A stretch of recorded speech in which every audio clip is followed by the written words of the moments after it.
Bismillahirrahmanirrahim. Ana Narjo Rizkilah dari Prodi HKI akan menyampaikan makalah dari mata kuliah Fikih Jinayah dengan judul Pertanggungjawaban Pidana, Asas, Tingkatan, dan Permasalahannya. Jadi di sini rumusan masalahnya adalah pengertian pertanggungjawaban pidana, asas, tingkatan, dan permasalahannya, tingkatan atau bentuk-bentuk pertanggungjawaban pidana dalam sistem peradilan pidana, terus yang terakhir permasalahan yang muncul dalam penerapan pertanggungjawaban pidana di Indonesia. Nah, jadi kita masuk ke bab pertama, yaitu pengertian pertanggungjawaban pidana. Jadi pertanggungjawaban pidana adalah konsep hukum yang menentukan apakah seseorang dapat dikenakan sanksi atau dikenai sanksi pidana atas tindakan yang dilakukannya. Secara umum, pertanggungjawaban pidana adalah kondisi di mana seseorang dianggap bertanggung jawab secara hukum atas suatu tindak pidana dan karenanya dapat dijatuhi hukuman. Untuk menetapkan pertanggungjawaban ini, pengadilan akan menilai aspek kesalahan atau culpa, niat atau mens rea, dan tindakan actus reus dari pelaku. Dalam fikih jinayah, konsep pertanggungjawaban pidana didasarkan pada ajaran agama Islam. Secara umum, konsep pertanggungjawaban pidana dalam fikih jinayah mencakup beberapa elemen utama, yaitu niat, kapasitas bertanggungjawaban, dan kategori pelanggaran dan jenis hukuman. Nah, di sini ada penjelasan secara garis besar. Jadi, secara garis besar, hukum pertanggungjawaban pidana melibatkan dua unsur utama, yaitu actus reus, tindakan melawan hukum. Unsur perbuatan atau tindakan yang melanggar hukum ini mencakup semua perbuatan fisik atau tindakan nyata yang merupakan tindak pidana menurut undang-undang. Kemudian ada mens rea, niat atau kesalahan. Unsur mental atau niat pelaku dalam melakukan tindak pidana. Mens rea menunjukkan kesadaran atau kehendak seseorang saat melakukan tindakan tersebut dan merupakan bukti adanya kesalahan atau disebut culpa atau niat dolus pada diri pelaku. Kemudian bab asas-asas pertanggungjawaban pidana. Asas-asas yang menjadi dasar pertanggungjawaban pidana dalam hukum pidana konvensional maupun fikih jinayah, yaitu ada yang namanya asas legislatif, nullum crimen sine lege. Tidak ada tindak pidana tanpa undang-undang. Ini berarti bahwa seseorang hanya dapat dihukum jika ada hukum yang jelas mengatur tindakannya sebagai pidana. Kemudian asas kesalahan atau culpability. Pertanggungjawaban pidana hanya berlaku jika pelaku bertindak dengan kesalahan, yaitu adanya unsur niat atau kelalaian. Yang ketiga, asas praduga tak bersalah atau presumption of innocence. Seseorang dianggap tidak bersalah sampai terbukti bersalah. Asas ini penting dalam proses peradilan yang adil. Kemudian asas akuntabilitas individu.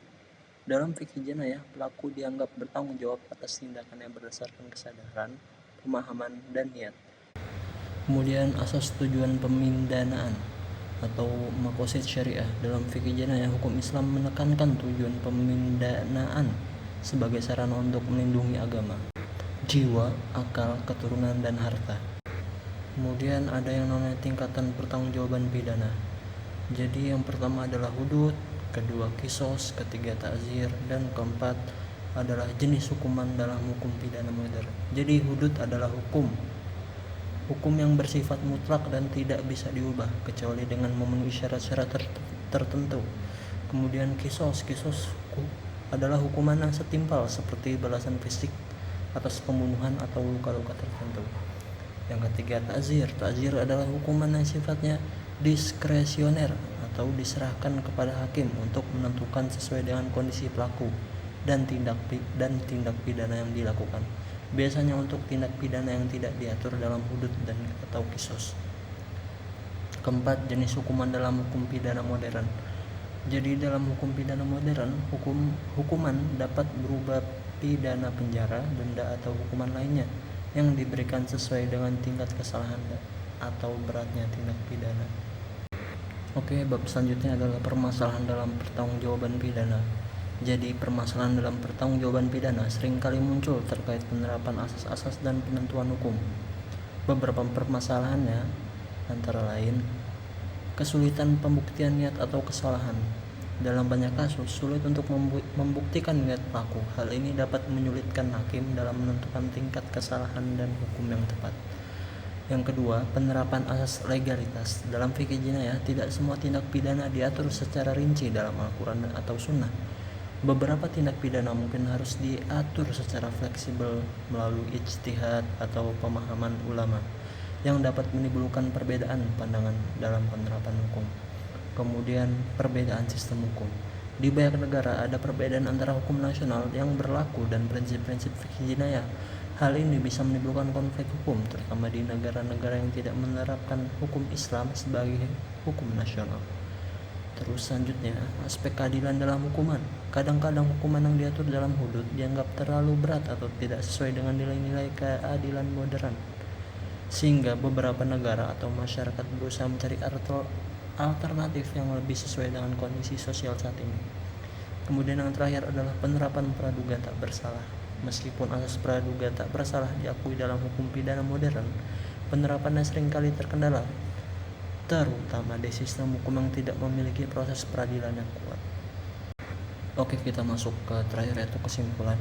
Jadi dari makalah yang tadi saya paparkan, kesimpulannya adalah pertanggungjawaban pidana adalah elemen fundamental dalam hukum pidana yang memastikan bahwa hanya individu yang terbukti bersalah dan memenuhi syarat tanggung jawab pidana yang akan dikenakan saksi. Melalui konsep ini, hukum pidana berupaya menegakkan keadilan dengan memperhitungkan niat, tindakan, dan kapasitas hukum pelaku. Dalam fikih jinayah, konsep ini terikat pada asas-asas syariat Islam yang tidak hanya menilai tindakan lahiriah, tapi juga kondisi psikologis pelaku seperti niat dan kesengajaan. Berbagai asas seperti asas legalitas, asas kesalahan, serta asas praduga tak bersalah memberikan fondasi yang kuat untuk menentukan pertanggungjawaban pidana. Sementara itu, fikih jinayah juga mengatur tingkatan atau kategori pelanggaran dengan jenis hukuman yang jelas, termasuk hudud, qisas, dan ta'zir, yang masing-masing memiliki ketentuan dan syarat pelaksanaan yang berbeda. Pendekatan ini memungkinkan adanya variasi hukum yang proporsional sesuai dengan tingkat kesalahan dan dampak sosial dari tindak pidana yang dilakukan. Secara keseluruhan, kajian tentang pertanggungjawaban pidana, asas, tingkatan, dan permasalahannya, baik dalam hukum pidana konvensional maupun dalam fikih jinayah, memberikan panduan yang komprehensif atau menciptakan sistem hukum yang adil.